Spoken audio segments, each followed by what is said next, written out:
Ideologia de gênero, esse é o barulho do momento. E diante dessa polêmica, resolvi gravar um Sub-12 especial, temático, tratando do que a Bíblia diz sobre o assunto e qual a postura e conduta que nós, os cristãos, devemos ter. Fique comigo e nos próximos minutos nós vamos abordar o assunto. Estou aqui em Santa Felicidade, um bairro tradicional, uma área gastronômica de Curitiba. Gente, eu fiz um post essa semana com a declaração "Diga não à ideologia de gênero". E percebi nos comentários, nas redes sociais, que mesmo muitos dos cristãos parecem, em primeiro lugar, não entender o que é ideologia de gênero, nem entender o que é esse nosso posicionamento contrário. Em primeiro lugar, eu quero dizer o seguinte: nós, como cristãos, podemos defender direitos, aquilo que é nosso direito, de acordo com a palavra de Deus. Em Atos, no capítulo 16, quando o apóstolo Paulo foi preso na cidade de Filipos, a Bíblia diz que fizeram ali um julgamento sumário, se é que pode chamar assim. Eles, na verdade, foram açoitados, foram presos, sem passar pela formalidade de um julgamento que, como cidadão romano, o apóstolo Paulo tinha direito. No dia seguinte, quando simplesmente as pessoas da cidade dizem ao carcereiro: pode mandar eles embora, diga que eles estão livres, o apóstolo Paulo diz assim, vamos ler o texto bíblico, Atos 16, 35. Quando amanheceu, os pretores enviaram oficiais de justiça com a seguinte ordem: põe aqueles homens em liberdade. Então o carcereiro comunicou a Paulo essas palavras. Os pretores ordenaram que fossem expostos em liberdade. Agora, pois, saí e ide em paz. 37, de Atos 16. Paulo, porém, lhes replicou: sem ter havido processo formal contra nós, nos açoitaram publicamente e nos recolheram ao cárcere, sendo nós cidadãos romanos. Querem agora às ocultas lançar-nos fora? Não será assim, pelo contrário. Venham eles e pessoalmente nos põem em liberdade. Os oficiais de justiça comunicaram isso aos pretores e estes ficaram possuídos de temor quando souberam que se tratava de cidadãos romanos. Então foram ter com eles e lhes pediram desculpas e, relaxando-lhes a prisão, rogaram que se retirassem da cidade. Será que o apóstolo Paulo aqui só queria criar caso? Será que o apóstolo Paulo aqui queria apenas ser vingativo? Não, nos prenderam, agora não é assim. O que nós vemos é alguém que entende que, além de ser cristão, que além de ser cidadão do reino, tem uma cidadania terrena e que existem direitos que o defendem e o protegem. Direitos pelos quais nós devemos lutar, direitos pelos quais nós devemos nos posicionar. Nós não devemos olhar Paulo implicando com as pessoas que o prenderam, até porque nós precisamos separar as coisas. Muitas vezes mesmo os cristãos erram porque não conseguem separar o ataque a uma ideologia, a um pensamento, a uma ideia do ataque a uma pessoa.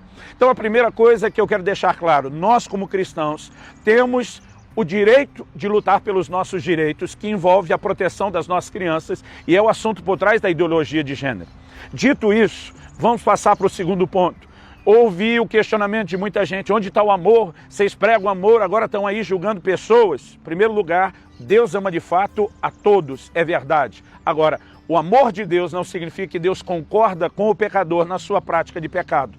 Pelo contrário, nós vemos Deus chamando o pecador a um arrependimento e um conserto e dizendo: eu amo a sua pessoa, sem concordar com seus atos. Então é óbvio que nós temos que amar a todos na sociedade, mesmo quem defende a ideologia de gênero da qual nós discordamos. Nós devemos a eles amor, devemos respeito e, colocando até o cristianismo de lado, no mínimo a gente deve educação e o bom senso. Jesus diz que a gente deve tratar os outros como espera ser tratado. Isso não vale só de um cristão para outro cristão, de quem concorda para outro que também concorda. A premissa é bíblica. Então não estamos aqui advogando o ódio, não estamos advogando o ataque a quem tem a ideologia de gênero do qual nós discordamos. Mas nós precisamos entender que amor também não significa concordância. Quando nos ensinou sobre amor, o Senhor Jesus disse que nós devemos amar ao próximo como a nós mesmos. Em outras palavras, nós não amamos os outros mais do que a nós mesmos. Que amor é esse que me leva a respeitar quem quer implementar uma ideologia que vai ferir a minha família e os meus filhos? E o amor pela família? Porque nessa hora não se fala do amor pela família, só do amor por quem se discorda. Então nós precisamos também entender o que é esse posicionamento. Agora, dito isso, vamos esclarecer o que talvez a gente acredita que é óbvio. Quando estamos falando de ideologia de gênero, não estamos falando sobre uma opção de identidade sexual. Eu acredito que nessa hora nós temos que lembrar, todo cristão, que quando Deus deu o livre-arbítrio, deu para a gente e deu para os outros. Não significa que Deus concorde com as nossas escolhas. Ele diz lá no livro de Deuteronômio, eu coloco diante de vocês a vida e a morte, a bênção e a maldição. Deus diz, escolhe vida. Ele está dizendo, eu vou te dar a sugestão do que você deveria escolher, mas ele está dizendo, a escolha é sua. Então, se nem Deus viola o livre-arbítrio, e mesmo o homem que ele ama, que é perto de si, decide ficar longe dele pelo pecado, Deus não vai fazer com que ele engula os princípios de obediência à força e à marra, nós não podemos achar que vamos nos posicionar contra quem pensa diferente de nós na sociedade e obrigá-los a acreditar no que nós cremos e a fazer as escolhas que nós fizemos. Não é disso que nós estamos falando. Aliás, ideologia de gênero não tem a ver com escolha de identidade sexual. Quando um adulto quer fazer a sua própria opção, concordando a gente como cristão ou não, se aquilo é ou não certo, ele tem o direito de fazer essa escolha. Ele é um adulto, recebeu de Deus o livre-arbítrio e a mesma sociedade dá a ele o direito de fazer essa opção. Ideologia de gênero é uma tentativa de um pequeno grupo, uma minoria que tem feito muito barulho, tentando usar e manipular a máquina do governo, as forças de lei, para tirar da família, dos pais, a autoridade de como instruir os seus filhos. É como se dissesse, todo mundo agora nasce em gênero, vocês não podem dizer para a criança o que elas são, até que elas cresçam e decidam o que elas são. E é interessante a contradição dessas pessoas e desse grupo ideológico.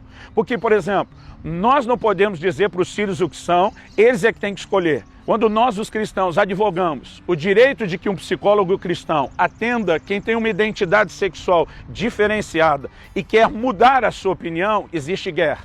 Quando o hetero quer fazer uma opção homossexual, ele é livre para isso. Mas se o homossexual quiser mudar para hetero, ninguém pode ajudá-lo. Então o que nós temos não são pessoas defendendo o direito de escolha.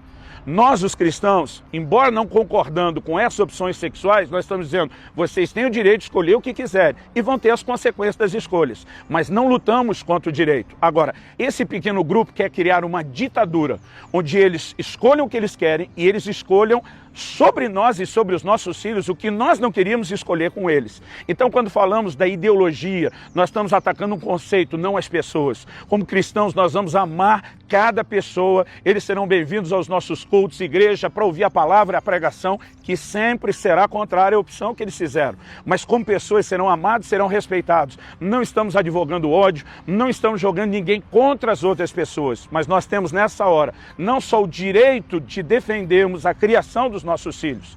Vamos separar um pouco o assunto do que eu estou falando para dar uma ilustração. Estamos falando da questão de amor. Deus ama quem acredita na ideologia de gênero? Claro que sim, nós não estamos de forma alguma atacando isso. Então, deixa eu dar um exemplo fora do assunto e eu já volto. Deus ama o bandido e o assaltante. E tem redenção, perdão, transformação para ele. Agora, não é porque Deus o ama e que eu preciso ter amor à pessoa dele, que eu vou abrir a porta de casa e convidá-lo a entrar e fazer uma bagunça na minha casa. Porque ao mesmo tempo que eu reconheço que Deus o ama, eu sei que Deus ama a mim, minha casa, a família que eu também amo e que eu devo protegê-lo. Então, amar essa pessoa e pregar a palavra de Deus a ele é uma coisa. Dar as boas-vindas para que faça ou traga o mal dentro da minha casa é algo completamente diferente. Então, vamos voltar ao assunto. Estamos pregando uma mensagem que não é uma mensagem de amor de modo nenhum. Se você é desses que tem usado do ódio, que ataca pessoas, eu quero dizer, você como cristão está errado, essa não é a nossa conduta.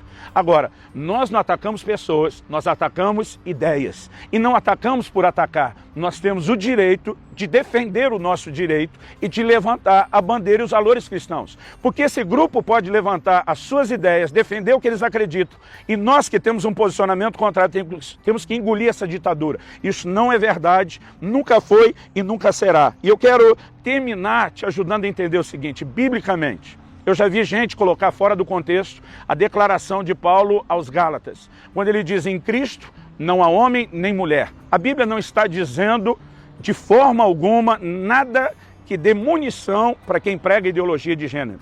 Paulo só fala isso num contexto de valor diante de Deus, de que espiritualmente não há distinção. O próprio Jesus diz que no céu não se casa, nem se dá em casamento. Essa distinção de macho e fêmea é terrena, é para fins de reprodução. Agora, dentro da família, Deus estabeleceu o papel de cada um.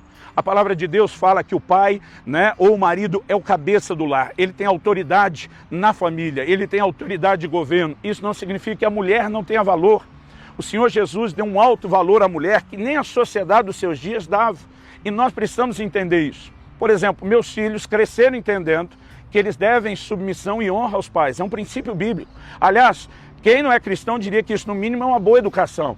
E não é porque eles tinham que se submeter aos pais que eles tinham menos valor dentro de casa. Pelo contrário, nós, os pais, nos sacrificamos pelos filhos. Mas ainda assim, há uma cadeia de comando e autoridade. A mesma coisa, nós olhamos, Deus estabeleceu o papel para o homem, Deus estabeleceu o papel para a mulher. E desde o Velho Testamento, o Senhor claramente falava a respeito do homem não se vestir com as roupas de mulher. Havia definições claras e nós entendemos que isso é para nós um princípio. Se alguém não quer vivê-lo, nós não podemos obrigar a viver a nossa condição. Mas eles não têm direito de criar uma lei que remova de nós o nosso direito de continuar acreditando na família e fazendo a distinção de gênero. Então vamos orar pelo assunto, não vamos atacar pessoas, vamos amar, vamos respeitar as pessoas como cristãos, mas vamos sim nos posicionar por algo que não é só um valor cristão que defendemos, mas é também um direito que nós temos na sociedade em que nós vivemos. Eu espero que essa pequena reflexão te ajude a entender o que a palavra de Deus diz,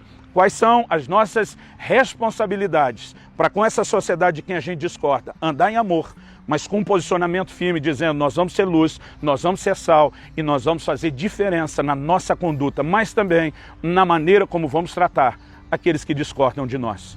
Porque quer eles acreditem nisso ou não, a verdade é, nós os amamos em Cristo Jesus e vamos demonstrar isso com a nossa conduta. Que Deus te abençoe e te ajude a agir com sabedoria nessa questão.